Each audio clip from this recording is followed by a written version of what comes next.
Ayan guys, tapos na tayo nagsampay. Ayan. Ayan. Alika na, Jacko.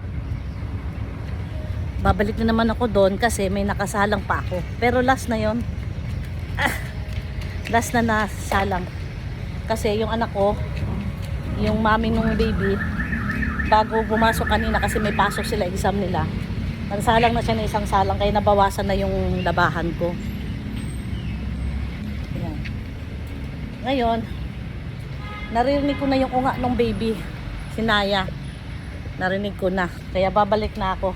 Huwag mo hawakan yan, dirty yan! Pambira ka naman, kaliligo mo lang eh. Halika! Ito mo kaliligo lang oh. Ito mo hands mo. Oh. Sige, mag-wash ka doon. Ito talaga. Sko. Hindi ako napapagod sa maliit. Dito napapagod ako sa kakulitan nito. Huwag mong galawin. Hala. Hala.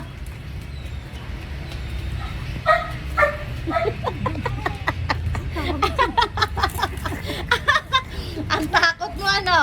Ha? Oh. Ayan na guys. Ayan na guys. Paano tayo dyan makatapos ng trabaho natin? Gising na. Tumingin siya, may tao, wala. Ano? Takot ka no? Kakulitan mo no? Ha? Ano? Download utak. Ay, Diyos ko Lord. Di pa ako tapos magkape. Magkakape muna ako. Kunin ko muna yung kape ko. Nakita mo yung ano, pandesal? Ayun o. Saan? Laki, ayun o. Pakay maliliit o, malambot pa yun. Alimutan ko na ano ko. Itong maglolo na to, yan. Yan silang dalawa. Yan. Tsaka yung lolong niya. Yan. Silang dalawa niyan maghapon magkukulitan. Eh, maloko nga. Di laging ginagawa ng lolo niya ng ano, ng tawag nito. Laging ginagawa ng lolo niya ng prank. Oh. Hindi ko naman alam na gagawin mo eh. Hindi, alam ko naman gugulong dahil walang lock eh. Gulo kayo, pas, bigyan gumulong. Halika nga rito, makulit ka. Tignan mo. Yan, kaliligo ko lang yan ha. Kaliligo ko lang, nag-uumpisa na namang magdudumi. Wala pang tanghali to, mukhang busabos na naman to. Mag-say hi ka. Hi guys! Yung building nakikita mo. I-flower sa building yun eh. May kapitbahay kasi kami na malaking bahay, ayun no.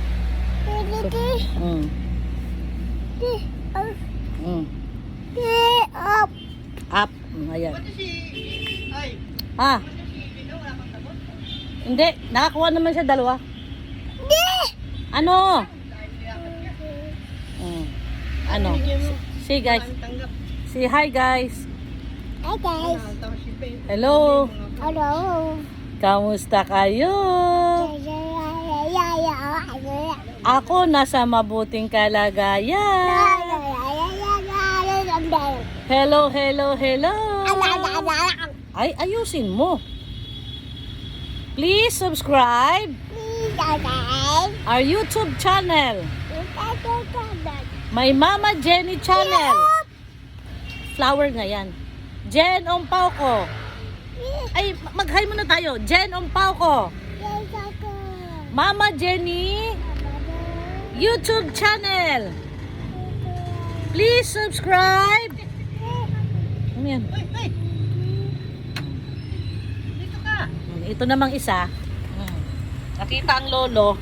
O, akala ko kunin na siya. O, nakakita na naman siya ng camera. O, nakatutok na naman siya. O. Taas pang kilay. Naya. Aya. Yan guys, pag itututok mo yung camera, alam niya na kinukuhanan mo siya ng video. Siguro nasanay kasi buhat nung pinanganak to, naka-video na siya. Day 1 pa lang, naka-video na siya. Kaya alam niya siguro, hindi ko lang sure kasi yun lang napapansin namin. Pagka itutok mo yung camera, naka-focus na rin yan siya. Tapos kinakausap niya sarili niya. Nakikita niya kasi yung sarili niya sa screen, kaya akala siguro kinakausap niya sarili niya, hindi niya alam na sarili niya yun. Wag na. Ito naman, no? Na, yan. Ya. Ito naman, ang kulit naman eh. Ayaw mo para di iyak yung sister mo. Kita mo, nakasar na sa'yo. Ito ang buhay namin, guys. Pagising sa umaga, ang asawa ko mga 4:30 gigising na yan, no? Tapos mag-asikaso na yan, magpainit ng tubig, magsasaing, magluluto ng almusal at baon ng mga bata kasi meron pa akong grade 5 tsaka grade 1 na apo ko. No! Ngayon, ang routine namin mag-asawa, siya nag-aasikaso sa umaga kasi nga hirap akong bumangon sa umaga. Then after nyan, pagising ko ng mga 6 to 7, ayan na, ako na yung maglalaba, maglilinis, maghuhugas, magluluto. Tapos after nun, ayan na ang alaga ko. Ayan. Ngayon, pagsundo naman ng asawa ko ng mga 12 nung isa, tapos sa 1:30 naman yung isa, airplane. Ako naman ang bantay niya. Oo. Ngayon, 3 apo namin kami nag-aalaga. Kami nagbabantay kasi yung mami niya pinabalik ko ng pag-aaral. Kasi sayang, hindi niya natapos yung nursing niya. So sa awat naman ng Diyos at tiyaga namin, sa tulong namin na talagang in-encourage namin siya na mag-aral uli dahil sayang. Tsaka isa pa, yung trend natin ngayon, yung millennial ngayon, kapanahunan ngayon, iba ang sistema kapag nang-apply ka, no? Kahit anong kurso basta may diploma ka. Yan ang labanan ngayon. Hindi katulad sa amin noon, kapanahunan namin. High school graduate nang pwede ka nang mag-opisina, mag-assistant secretary, mag-cashier, 'di ba? Sa panahon namin, ngayon hindi na. Pag high school graduate ka ngayon, hirap ka maghanap ng trabaho. 'Di ba? Kahit Jollibee, McDo, hirap, 'di ba? Kaya sabi ko sa anak ko, kasi minsan nahihiya kasi siya, sabi niya, 3 na anak ko, nahihiya ako, sabi niya. Tsaka, ang daming rason, ang daming katwiran, sino magbabantay, sino mag-aalaga, bla bla bla. Alam mo yon, yung pag gusto kasi, walang dahilan. Diba? Ginagawa ng paraan. Pag ayaw kasi, maraming dahilan. So, ganyan ang anak ko, yung nanay nitong 3 bata. Hindi ko siya tinigilan. Inaaway ko na siya. Sinisermonan ko na siya kasi sabi ko sa kanya, tapusin mo pag-aaral mo kasi nursing siya. Sabi ko, trabahuin mo ba yung mo ba yung profession na yun o hindi? Okay lang. Basta at least tapos ka, 'di ba? So ngayon, time will come. No, dirty 'yan. Huwag mo ibigay sa baby. Tamo kalokohan, no. Tingnan mo. Tingnan mo, malalaro ba ng kapatid niya to? 'Di ba? Ang hilig lang talaga sumabay. Kung may kausap ako, nagbibideo ako, ang hirap niyang sumabay na kung ano-ano mga kalokohan.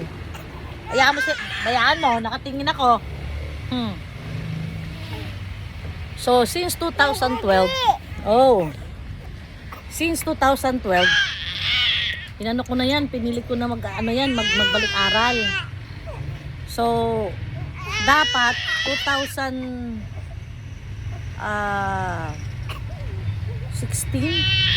Ano ba? Ay, di, 2017 or 18 yata. Parang dapat tapos na siya. Anak nga ng anak. Una, isang anak.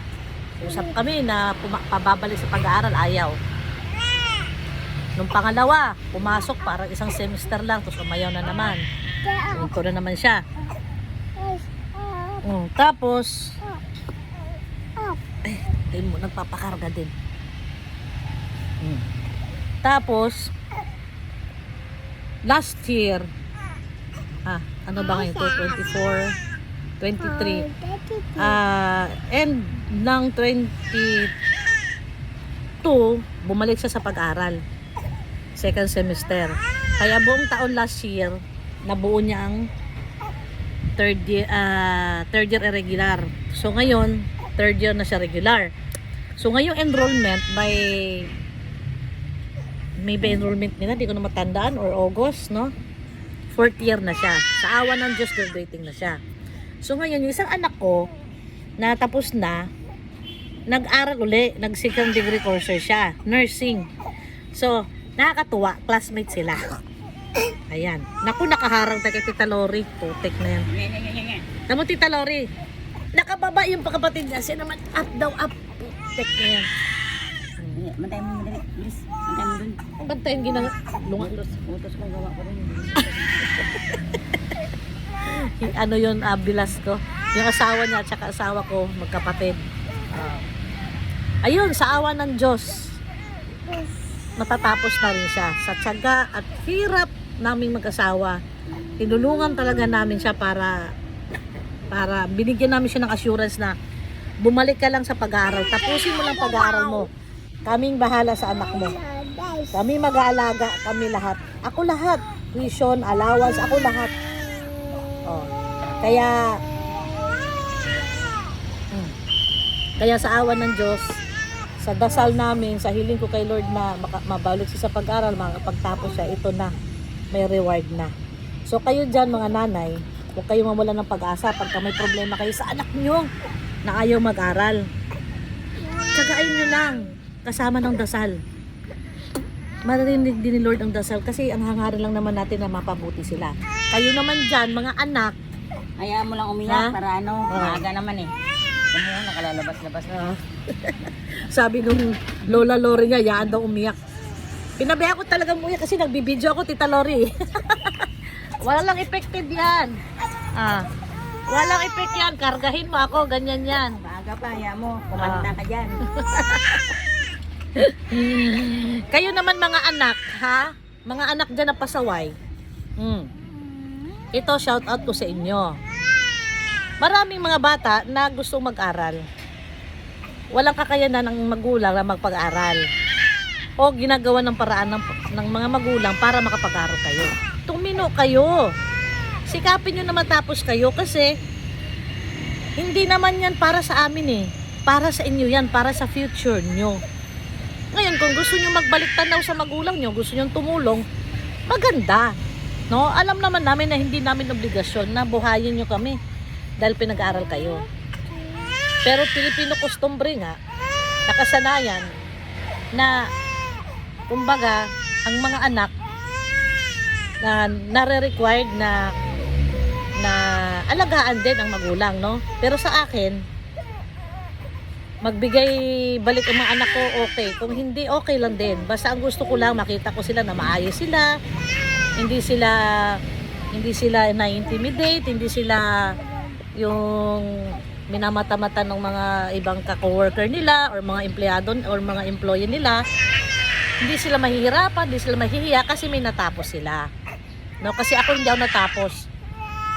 Frustrated ako, nag-graduate kasi nga farmer lang yung magulang ko. Ay marami kami. Hindi kami kayang naku, ano ba itong apo ko? Naku, sumasabay. Ayan. Ayan yung umuunga, oh. Ayan. Nakita niyo na. Diba? Automatic, parang radyo. Pag kinarga mo, off ka agad. Yan, ganyan siya. Gusto niya, pagising siya, nakakerry siya. Gusto niya labing-labing. Ayan. So, sa mga kabataan dyan, na nagbubulakbol, sinasabi ko sa inyo, ngayon pa lang umayos na kayo. Kung may magulang kayo na nagsisikap para mapag-aral kayo, ayusin nyo ang pag-aaral nyo. Sikapin nyo matapos kayo. Kasi para din sa inyo yung pag-aaral na yan. Para sa inyo din yung pagtatapos na yan. Para din sa magiging future nyo na pamilya. Hindi na kayo matutulad sa aming magulang na hirap, gumagawa ng paraan, no, dumidiskarte. Kung ano-anong mga racket ang gagawin para kumita ng pera para maitustos sa inyo. Hindi niyo na maranasan yung ganun, 'di ba? Yun yung purpose namin. Kaya kami mamagulang, hangga't kaya namin tustusan lahat ng pangailangan nyo, gagawin namin. At kayo namang mga anak na mga social climber, mahilig sa uso, isang tabi nyo muna yan. Kasi minsan may mga kabataan na hindi lang mabigay ng magulang ang gusto kasi mabibihan siya sa mga kaklase niya, barkada niya, kaibigan niya, nagwawala na, naglalayas. Oh. Aalis din ng papaalam. O kaya nagbibisyo. Wag ganun. Kasi priority ng magulang ang pag-aaral nyo, yung tustos ng kailangan nyo sa eskwelahan. Hindi. Yun ang priority ng magulang nyo. Hindi ibig sabihin, pag humingi kayo ng gadget, humingi kayo ng bagong damit, sapatos, yung buhok ko. O kung ano pang mga material na bagay, pag hindi kayo napagbigyan, itatampon nyo na, magagalit na kayo. Wag. I-priority nyo pag-aaral nyo kasi yun ang importante. Kaya ang mga magulang, pag meron silang pera, naka-budget, priority din nila panggasto sa pang-aaral nyo. Kaya sa lahat ng magulang dyan, saludo ako sa inyo na nagsisikap kayo at gumagawa kayo ng diskarte at paraan para mapag-aral nyo ang inyong anak. Kasi katulad ko rin, ganun din ang nangyari sa akin. Pero ang swerte ko lang sa mga anak ko kasi wala akong problema. Ang mga anak ko talagang matinong nag-aaral. Sinabi ko, pag-aaralin ko kayo, gagawin ko ang lahat, basta 4 years lang tayo. Yun ang kontrata natin. Ang kurso nyo, 4 years or 5 years, basta hanggang doon lang tayo. Pagdating ng 4 years at 5 years na hindi kayo matapos, hindi ko na kayo pagpag-aralin. Yan ang sinabi ko. Kasi, hindi lang ikaw ang pag-aralin ko, may kapatid ka pa. Ayan. So, sa mga anak din dyan, shout out sa inyo, ha? Maging grateful kayo kung ang magulang ninyo, ginagawan kayo ng paraan na makapag-aral kayo. Okay? Yang mga material na bagay, cellphone na bago, mga high-end, sapatos, kung ano mang mga bagay na kailangan sa katawan nyo, hintayin nyo lang. Kasi kapag nakagraduate na kayo, kapag nakatrabaho na kayo, makapag-abroad kayo, madali nyo na lang makuha yan on your own pocket. At mas masarap na galing sa bulsa ninyo ang pinambili ng gamit nyo. Pero syempre, mas okay sana kung i-provide ng magulang. Kung may extra ang magulang. Diba? Pag may extra. Kasi ang magulang naman, hangad din nila na nasa ano din kayo, nasa level din kayo ng society na anak ko, may ganito, kung anong uso, may ganyan, di ba? Pero hindi lahat ng magulang kaya. Kasi lahat naka-budget, no? So, thank you for watching. I hope my story I shared na may napulutan kayong aral at sana huwag kayong mawalan ng pag-asa mga nanay. Huwag kayong mawalan ng pag-asa sa anak ninyo na gusto nyong mapagtapos. Nandyan si Lord. Dasal lang. Dasal is the key. Ako, dasal lang. Naririnig tayo ni Lord mga nanay. Dahil tayo mga nanay malapit kay Lord. Idasal nyo lang kung may problema kayong anak. Idasal nyo lang, huwag kayong mawalan ng pag-asa. Matagalan man ang pagbabago ng anak nyo, pero asahan nyo. Magbabago ang anak nyo. Dahil si Lord, walang hinihindian na dasal o hiling ng isang nanay. Kayo naman mga anak, mahalin nyo ang magulang nyo, mahalin nyo ang serbisyo nila, ang paghihirap nila sa paggastos o pagsikap na pag-aral kayo. So, anong way na para pasalamatan nyo magulang ninyo? Mag-aaral kayo mabuti. Straight lang, walang liko-liko hanggang matapos. Kapag may diploma na kayo, yun ang bayad nyo sa magulang nyo. Kasi nakita ng magulang nyo, ng nanay, tatay nyo, na may pinatunguhan ang kanilang sakripisyo at paghihirap. Hanggang dito na lang. I hope nakabigay ako sa inyo ng encouragement and nakashare din ako sa inyo ng story ko regarding sa pagiging magulang at sa anak, kung paano ko na-survive ang anak ko, paano ko na-encourage ang anak ko na bumalik sa pag-aaral. Thank you, and please subscribe my YouTube channel, Jen Umpauco, and don't forget to push the notification bell down. Di ako maka-unbite kasi hawak ko yung apo ko. Para updated kayo sa aking mga bagong video. Bye-bye! God bless!